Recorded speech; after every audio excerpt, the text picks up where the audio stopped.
At my lowest, my wife said, "You're just dead weight now. I need a man who can provide." She took my credit card and left. She didn't know I'd just inherited $3.5 million. I froze the account, then called a divorce lawyer. "Hey there. We're working hard to hit our first 1,000 subscribers. If you love true, emotional stories, hit that subscribe button. It helps more than you know. Now let's get into the story. Let me take you back to the exact moment everything fell apart. I was sitting on the couch, leg in a brace, surrounded by pain meds, crushed dignity, and empty takeout containers. 3 weeks earlier, I'd fallen off a ladder trying to fix a leak in our roof. Torn ligaments, fractured knee, out of work indefinitely. I wasn't some lazy guy leeching off his wife. I'd been the one covering the bills while she chased a dream of starting her own online boutique, which never really made a single cent. But I never complained. I supported her through every failed launch, every new logo design, every "this time it'll work" pitch. And now that I was the one who needed help, you'd think she'd have my back. But nah. She came into the room wearing her workout set, sunglasses still on her head, like she was about to step into a photo shoot. She stood there for a second, looking down at me like I wasn't even a person anymore. Then she said it. "You're just dead weight now. I need a man who can actually provide. Not someone who spends his days popping painkillers on the couch." No hesitation. No compassion. Just that. Like she'd been rehearsing it for days. I looked at her, trying to figure out if this was real. I thought maybe she was stressed, or overwhelmed, or just upset with the situation. So I asked, "Are you serious right now?" She rolled her eyes and scoffed. "Don't make this harder than it needs to be." Then she reached into my wallet, pulled out my credit card, and said she'd be staying at Cassie's for a while to clear her head. Cassie, by the way, is her friend who divorced her husband for a yoga instructor and now thinks she's some kind of relationship guru because she read the 4 agreements once. So yeah, great support system. Now here's the part that gets interesting. She didn't know I'd just inherited $3.5 million. It was from my late uncle, a guy I'd been taking care of quietly for years. No one knew about it. Not even her. He had no kids, no siblings left, and he left it all to me. The money had cleared a few days earlier. I hadn't even had time to process it. I was planning to tell her. I had this dumb, romantic idea of using a chunk of it to take us to Italy.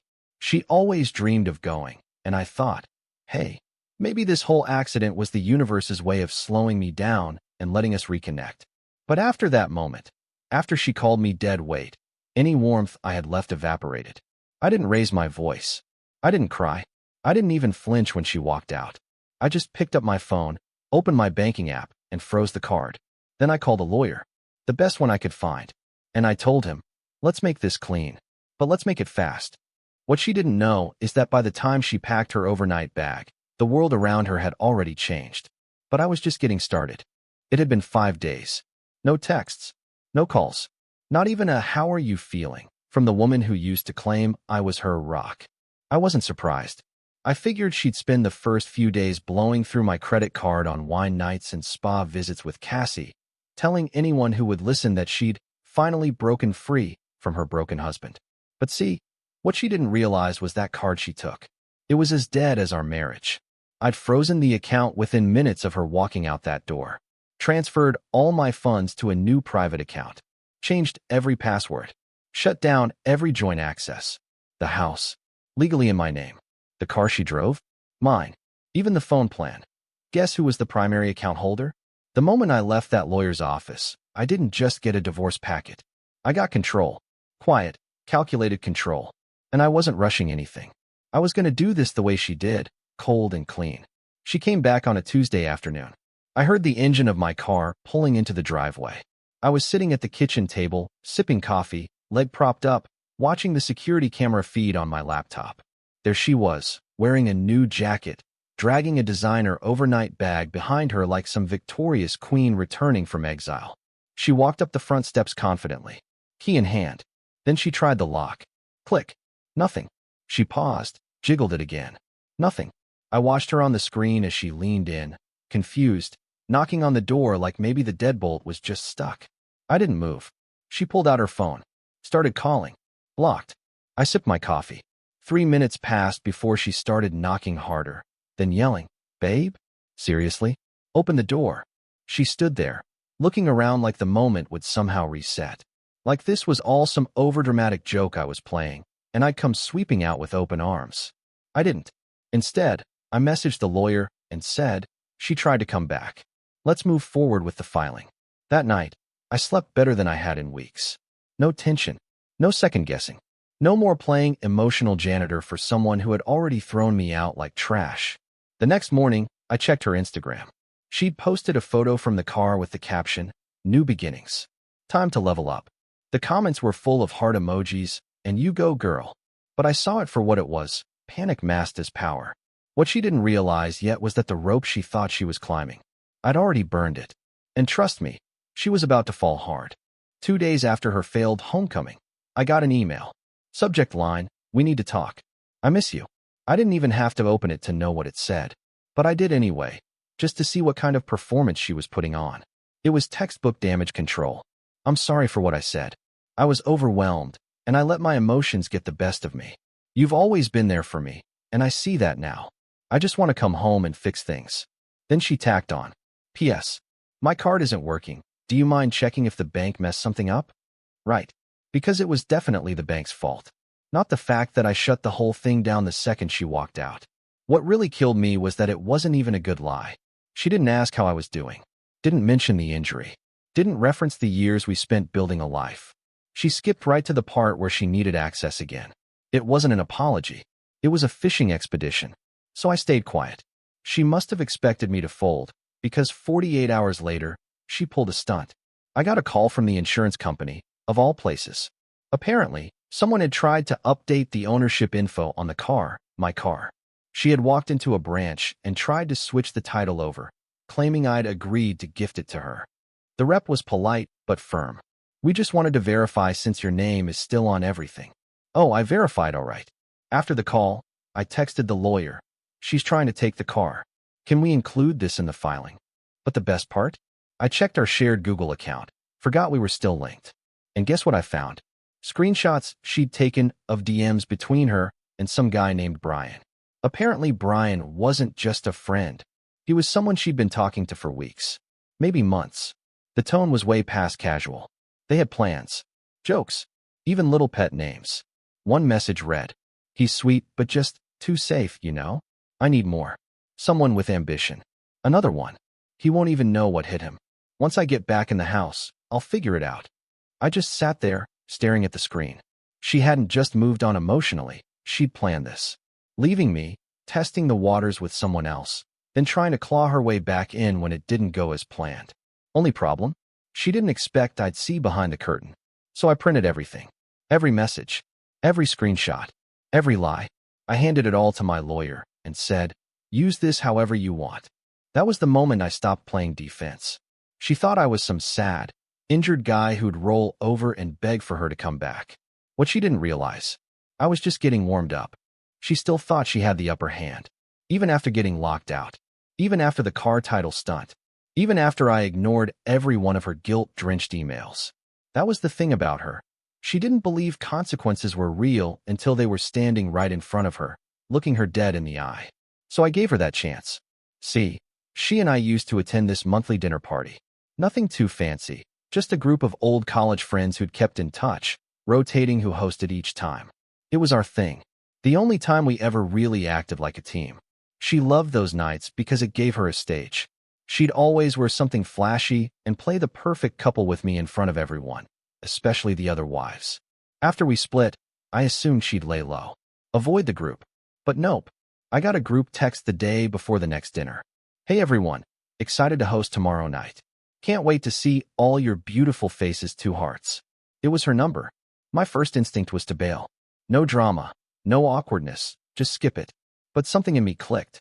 She'd hijacked my support system, my circle, and I was tired of letting her rewrite the story. She wanted a performance? Cool. I'd bring one. The night of the dinner, I showed up clean-cut, fresh-shaved, cane in hand. I'd ditched the brace a week earlier, and in a suit she bought me back when she still liked the idea of me. Heads turned when I walked in. A few gasps, a couple awkward smiles, and then her face. She was mid-laugh, glass of wine in hand, sitting next to some new guy she clearly dragged along last minute. Her smile died the second she saw me. She tried to recover, played it cool, said, "Oh, I didn't think you'd come." I just smiled. It's potluck, right? Figured I'd bring receipts. She didn't get the joke at first, but she would. Because when people asked how I'd been, I didn't hold back. I wasn't petty or loud. I just told the truth. Calmly, casually, as if I were reading the weather forecast. Told them I'd been injured, that she walked out while I was still healing, that she took my card and left without checking in once. Told them I'd discovered her plan to get back in the house, after she'd already moved on. And then, with a soft smile, I pulled out a small folder from my coat. By the way, for anyone who's wondering, here's the actual chat log. She panicked, got up, reached for it. That's private. I didn't hand it to her. I handed it to Becca, one of the wives who used to think my ex walked on water. Becca read it. Eyes went wide. And just like that, the air changed. People looked at her differently. They weren't angry. They were disappointed. Which, honestly, hurt her more. She pulled me aside and hissed, "Why are you doing this? Just let me live." And I said, "That's exactly what I'm doing. Living. Without lies." I left early. Didn't need to stay for dessert. But on the way out, I looked back and saw her sitting there, wine untouched, shoulders tense, nobody making eye contact. She'd come to show off. Instead, she got exposed. It was about a week after the dinner party. I figured she'd go quiet for a while after what happened, lick her wounds, maybe spin a sob story to the few friends she had left. I didn't expect an apology. People like her don't say sorry. They say things like, "I didn't mean for it to happen," or "I was confused." But I was wrong. She didn't go quiet. Instead, she escalated. The first sign was subtle. I got a Venmo request for $87.35. The note: "For your share of the wine and food from our group dinner." I declined it without a word. But I knew it was just the beginning. Then came the texts, from a new number, since she was still blocked everywhere else. "You embarrassed me. Why are you doing this to me? We had years together. You can't just erase me. No, I miss you. No, I messed up." Just that same frantic "how dare you move on" tone she always used when things didn't go her way. I ignored it. Then came the real one. The message that showed me just how bad she'd spiraled. It was long. Paragraphs. I wasn't going to read it, but curiosity got the better of me. And I'm glad it did, because this was the nail in the coffin. She started by saying she was in a dark place. That Brian, the guy she was seeing behind my back, had ghosted her after the truth came out. That she was now sleeping on Cassie's couch and questioning everything. And then came the kicker. "I always thought you were safe. Boring, even. But I see now you were just stable. Reliable. The kind of man who shows up. I thought I needed excitement. Turns out, I needed you." She wasn't apologizing. She was bargaining. That whole message. It was soaked in regret, but not for what she did. For what she lost. And just when I thought she was done, she attached a photo. It was of us. From 3 years ago. One of those random Sunday mornings where I'd made pancakes and she was sitting on the counter in a hoodie, laughing at something dumb I said. She captioned it. "Remember this? We were so happy." I stared at that image for a long time. And for a brief second, I felt it. That ache in the chest. That tug. Because yeah, we were happy. Or at least I was. But then I remembered how she looked at me when I was at my worst. How easily she threw it all away the second things got hard. How fast she reached for someone else, and my wallet. So I saved the photo. And deleted the message. No reply. No closure. Just silence. She had her chance. Dozens of them. And she chose herself every time. Now, so did I? 6 months later, I stood in a hotel lobby that didn't smell like painkillers or regret. The limp was gone. My knee had healed up better than expected. Physical therapy helped, but so did something else. Anger, if I'm being honest. Or maybe not anger. Drive. It's amazing what clarity you get when someone rips the rug out from under you. You either lie there, or you get up and build a whole damn floor. After she left, I used part of the inheritance to invest in myself. I finally launched that side business I'd been dreaming about for years, a mobile EMS training company. I rented out a small office, hired 2 of my old colleagues, and within 3 months, we had hospitals and first responder programs lining up to book us. Turns out people respect you more when you stop trying to prove yourself and just move like you already belong. She didn't know any of this. I never updated her. Never posted anything. I lived quietly, intentionally, and completely off her radar. Until the fundraiser. It was for a local community health program. The kind of event she used to beg me to attend, so she could take photos next to people in suits. One of my new business partners got invited and insisted I come. Said it would be good exposure. So I went. And of course, she was there. Dressed to the nines. Hair curled, heels sharp, smiling like someone auditioning for a reality show. She was standing near the drinks table, laughing with some guy in a blazer who clearly thought he was way more interesting than he was. She didn't see me at first. I wasn't trying to be noticed. I was just talking with people, making connections, being me. But eventually, her eyes found mine. And man, I wish I could describe that moment properly. Her smile dropped just enough to reveal the shock. The confusion. The wait, what's he doing here? Expression she couldn't hide. I gave her the smallest nod. Nothing more. No smirk. No pettiness. Just acknowledgement. She looked at me like I was a stranger. Because to her, I was. She walked over eventually. Tried to act casual. Didn't expect to see you here. I shrugged. Didn't expect to be here. Life's funny like that. She looked me up and down. Took in the tailored jacket. The confidence. The fact that I was no longer limping. No longer the man she left sitting on that couch. You look good. I smiled politely. I am. She didn't say anything after that. Just blinked, nodded, and walked away. Back to her blazer guy, who had no idea he was suddenly her second option again. And me? I left not long after. Walked out to my car. Sat in the driver's seat for a moment, just breathing. No rush of victory. No cinematic swell of music. Just peace. She'd call me dead weight. But now, she was the one sinking. And I was already flying. And that's the story.